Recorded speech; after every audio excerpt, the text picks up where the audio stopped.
Imagine uma mansão, grande, imponente, mas tão silenciosa que parecia ter esquecido como se respira. Dentro dela, um menino havia parado de falar e um pai de viver. Mas o que ninguém sabia é que a chave para a vida deles estava nas mãos de uma mulher que ninguém sequer notava. Uma mulher quase invisível e uma canção esquecida. Ela era quase uma fantasma na vastidão daquela casa. Sofia, com seus cabelos castanhos presos num coque simples e olhos de um mel quase transparente, movia-se pelos amplos e silenciosos cômodos da mansão Albuquerque. Seu carrinho de limpeza, com seus rodamuinhos discretos, era o único som que a acompanhava, enquanto ela se inclinava, os olhos fixos nos padrões complexos dos tapetes persas que cobriam o chão de mármore frio e a alma, guardada em um recanto secreto de si mesma, envolta em um silêncio que ninguém ali parecia notar ou querer desvendar. Aos olhos da família, ela era apenas mais uma auxiliar de serviços gerais. Uma presença discreta, quase irrelevante, em meio ao luxo melancólico. No entanto, dentro daquela mulher de aparência tão comum, residia uma profundidade que os muros imponentes da mansão Albuquerque, com seus quadros caros e sua atmosfera de luto congelado, jamais poderiam suspeitar. Tudo começou com uma melodia suave em francês, murmurada entre os dentes de Sofia, enquanto ela passava um pano macio sobre a superfície espelhada de um piano de cauda de ébano, no salão principal, um instrumento que parecia ter perdido sua voz havia muito tempo. Naquela opulenta residência, onde o silêncio era tão denso que parecia abafar até mesmo o brilho do sol, onde a ausência da vibrante Marina Albuquerque pairava como uma névoa, uma mulher discreta e, para todos, insignificante, reacendeu a chama da vida no pequeno herdeiro, Mateus, um menino aprisionado em seu próprio mundo de dor. Mateus Albuquerque tinha apenas 9 anos. Seus cabelos loiros,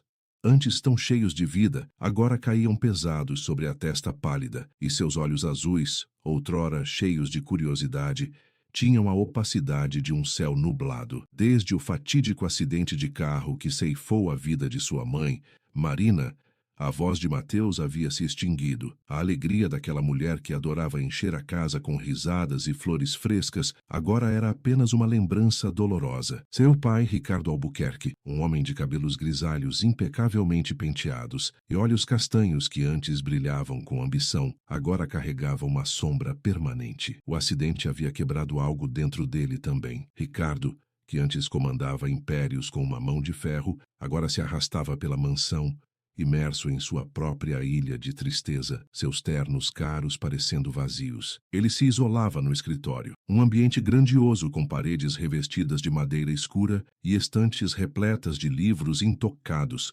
onde o uísque parecia ser seu único confidente. Nem os renomados psicólogos infantis, com suas análises minuciosas, conseguiam arrancar uma palavra de Mateus. Nem os tutores particulares, com suas abordagens pedagógicas modernas, obtinham qualquer reação do menino, que passava as horas absorto em seus próprios pensamentos. Nem mesmo o seu próprio pai, Ricardo, conseguia romper aquela muralha de silêncio que o filho ergueu em torno de si. Para a sociedade, o caso de Mateus era um enigma clínico complexo, quase sem esperança. Para os empregados da mansão, uma fonte de frustração e pena velada. Mas para Sofia, ele era simplesmente uma criança lutando para encontrar uma forma de respirar novamente dentro da prisão do seu próprio mutismo. Foi no isolado escritório da biblioteca, um cômodo que exalava o ar empoeirado de livros antigos e guardava segredos esquecidos, enquanto Sofia, curvada, cantarolava baixinho uma canção infantil francesa. Alouette, gentille Alouette, enquanto espanava as estantes altas e os livros que parecem nunca ter sido abertos, que Mateus, sentado em uma poltrona de couro envelhecido, quase escondido entre as sombras, ouviu, talvez pela primeira vez desde a tragédia, uma melodia que parecia conversar diretamente com a sua alma. Não era uma voz em sua cabeça, mas um som externo suave que rompia a solidão de seu mundo. No dia seguinte, enquanto Sofia regava as orquídeas raras que adornavam o hall de entrada, uma sílaba hesitante escapou dos lábios pálidos do menino, que a observava de longe da escadaria imponente. Soleil, sol. Sofia, que segurava o regador de latão, não demonstrou surpresa exagerada. Seu rosto, antes inexpressivo, manteve a calma. Nem se assustou com o som repentino, o primeiro som que Mateus havia emitido em meses. Apenas respondeu suavemente com um sorriso quase imperceptível nos lábios, em italiano. Ciao, Mateus. Olá, Mateus. Que ali, naquele espaço grandioso, onde o silêncio e o luto haviam reinado absolutos, algo delicado começou a germinar, imperceptível aos olhos distantes de Ricardo, que ainda via apenas a funcionária, mas profundamente significativo para a alma de Sofia e para o coração do pequeno Mateus. Dia após dia, Sofia, enquanto limpava os cômodos ou arrumava os vastos jardins da mansão, repletos de rosas brancas e fontes silenciosas, deixava pequenas palavras pairando no ar, como pétalas caídas ao vento. Ora ela limpava os cristais reluzentes da sala de jantar, sussurrando em alemão. Guten Tag, wie geht's Ihnen? Bom dia, como você está? Outras vezes, enquanto arrumava os lençóis de seda no quarto de Mateus, com seus brinquedos intocados espalhados, falava em espanhol. Buenos dias, meu pequeno. Bom dia, meu pequeno. Ocasionalmente, enquanto polia os móveis antigos na galeria de arte privada da família, soltava frases em japonês. Ohayou gozaimasu konnichiwa. Bom dia, boa tarde. Mateus, com sua figura miúda e quase etérea, escutava atentamente, absorvendo cada som, gravando cada vocábulo como se aquelas línguas estrangeiras fossem chaves secretas, pequenos portais para escapar de sua dor e da sombra da perda. Ele era uma esponja, ávido por cada nova sonoridade. Ricardo, em seus momentos de insônia, perambulava pela casa e, por vezes, parava no umbral de alguma porta, observando Sofia interagir com Mateus. Não era curiosidade sobre o trabalho, mas um fascinado espanto em ver o que ele, com todo o seu poder e dinheiro, não conseguiu fazer. Um pequeno vinco se formava entre suas sobrancelhas, enquanto ele tentava decifrar a magia discreta dela. Enquanto ele permanecia absorto em seus negócios, trancado em seu escritório, ou vagava pela mansão como um fantasma, consumido por sua própria tristeza e pelos muros que ele mesmo havia construído, uma mulher quase invisível, sem formalidades ou diplomas à vista, construía um universo particular para o menino. Ela utilizava cartões coloridos feitos à mão, com desenhos simples de objetos e seus nomes em diferentes línguas, e uma dose imensurável de paciência e afeto. Não se tratava de uma terapia formal, com suas sessões agendadas e seus objetivos claros. Era um delicado reencontro com a própria vida, um convite silencioso para que Mateus voltasse a respirar. O que ninguém na casa Albuquerque, nem mesmo o perspicaz Ricardo imaginava, era que Sofia não era apenas uma auxiliar de serviços gerais. A mulher de coque simples e uniforme discreto guardava um passado brilhante. Por trás do uniforme residia uma respeitada ex-docente universitária de uma das mais prestigiadas universidades do país. Ela era uma especialista em literatura comparada, com um foco particular em semiótica e línguas antigas. Sua mente era um vasto dicionário de conhecimentos. Reconhecida, citada em artigos científicos, admirada por seus pares e alunos, sua carreira estava no auge, com publicações e palestras internacionais, até que um grave acidente, no qual perdeu sua única filha em um desmoronamento durante uma viagem de pesquisa, ceifou não apenas a vida da criança, mas também o seu entusiasmo pela academia. O luto a consumiu, e ela abandonou tudo, procurando um trabalho onde pudesse ser anônima, onde a mente pudesse descansar da complexidade dos estudos. Ela nunca mais havia lecionado, nem sequer lido um livro acadêmico desde aquela tragédia, mas ali, diante daquele menino silenciado, que se agarrava às palavras como tábuas de salvação, Sofia redescobriu a força adormecida de sua paixão. Era como se a dor de Mateus ativasse nela a chama que parecia extinta, e decidiu ensinar sem a formalidade da sala de aula, sem a necessidade de um pódio, acolher sem que parecesse piedade, mas com a sinceridade de quem entende a dor. Foi quando Mateus, com um leve puxão na manga do pai, Ricardo, durante um raro momento juntos no Jardim dos Fundos, onde as roseiras estavam em plena floração e o cheiro de terra molhada pairava no ar, que ele, com sua voz ainda suave, mas com um tom mais claro, murmurou em espanhol: Buenos dias, papá. Bom dia, papá. O tempo pareceu congelar para Ricardo. O regador de metal dourado que ele segurava quase caiu de suas mãos. Seu rosto, geralmente endurecido pela dor, suavizou-se em descrença. Ele fitou Sofia, que estava podando um arbusto próximo, pela primeira vez com uma atenção genuína, como se a visse, não como uma funcionária, mas como um ser humano.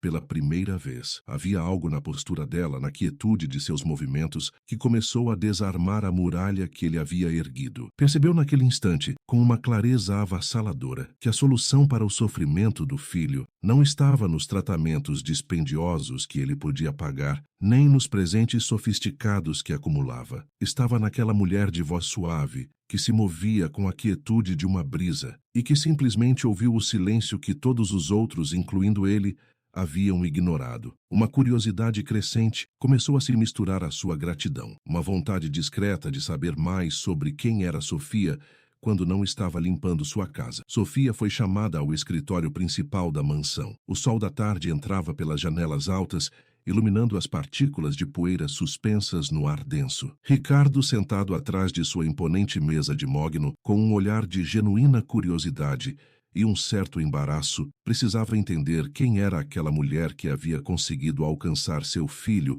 onde tantos haviam falhado. O ar na sala parecia mais leve, menos carregado de luto, e com uma calma surpreendente, quase etérea, Sofia compartilhou sua história. Cada palavra dita sem pressa, sem qualquer traço de orgulho por seu passado brilhante ou autocomiseração por suas perdas. Apenas a verdade nua e crua. Enquanto ela falava, Ricardo sentiu uma conexão estranha, uma melancolia compartilhada que ele não esperava. As perdas de ambos, embora diferentes, pareciam convergir em um ponto de compreensão silenciosa, um eco de almas partidas que se reconheciam. Ricardo não hesitou por um instante. O peso da culpa e do desespero parecia diminuir em seus ombros. Ele ofereceu a ela de imediato o papel que de fato já exercia, embora sem reconhecimento formal, o de tutora particular de Mateus, com um salário digno de uma ex-universitária. Ela aceitou a proposta, mas com uma ressalva importante, dita com a voz firme que denotava sua antiga autoridade em sala de aula. Mateus precisa florescer em seu próprio tempo, Sr. Albuquerque, não como um milagre a ser exibido, mas como uma criança redescobrindo o mundo,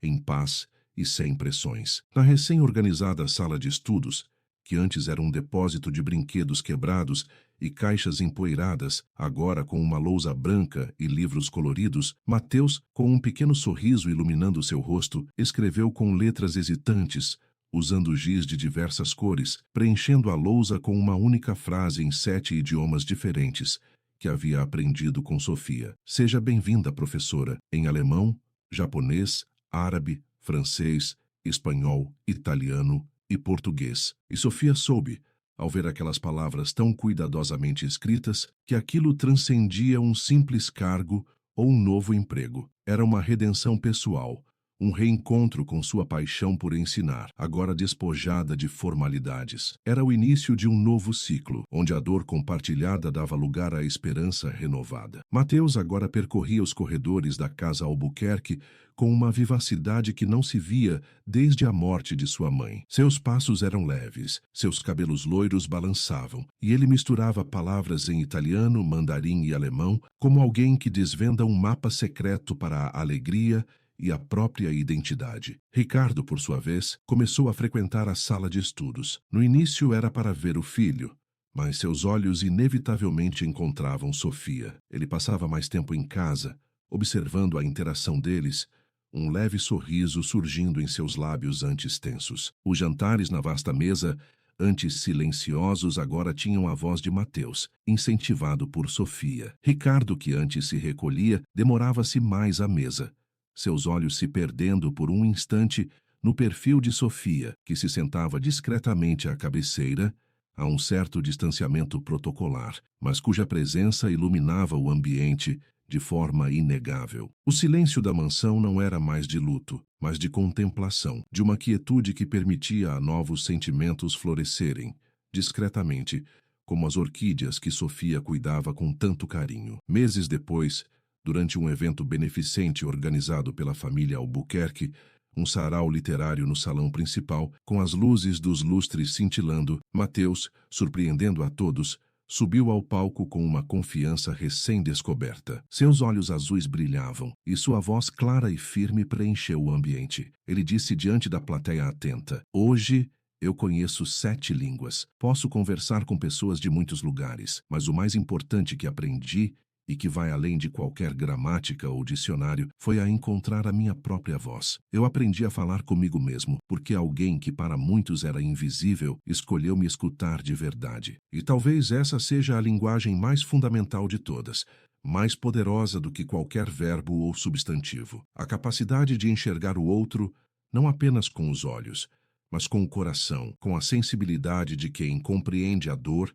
e a necessidade de um toque humano. Sofia não curou o menino como em um passe de mágica. Ela apenas esteve presente, no momento certo, com a escuta certa, na hora em que a alma de uma criança mais necessitava de um amor silencioso e de uma presença autêntica que a tirasse das sombras. No palco, enquanto Mateus recebia aplausos, Ricardo, de pé na primeira fila, não conseguia desviar o olhar de Sofia, que observava o menino com um brilho nos olhos. O sorriso que adornava os lábios dela, um sorriso que ele nunca vira em sua esposa, parecia prometer algo. Era um misto de admiração, gratidão e um desejo recém-despertado. Um convite silencioso para um futuro que, até então, parecia impossível para Ricardo Albuquerque, mas que agora, talvez, estivesse apenas começando a ser sussurrado. Seus olhos castanhos, antes tão tristes, agora guardavam um brilho diferente, uma nova esperança que tinha o nome e o rosto daquela mulher tão singular. Essa história te tocou? Acredita que o amor e a escuta podem transformar vidas? Deixe seu comentário abaixo. Queremos saber sua opinião e o que essa narrativa despertou em você. Se você gostou da história, dê um like e se inscreva para não perder nossas próximas narrativas emocionantes. Compartilhe com quem precisa de uma dose de esperança hoje.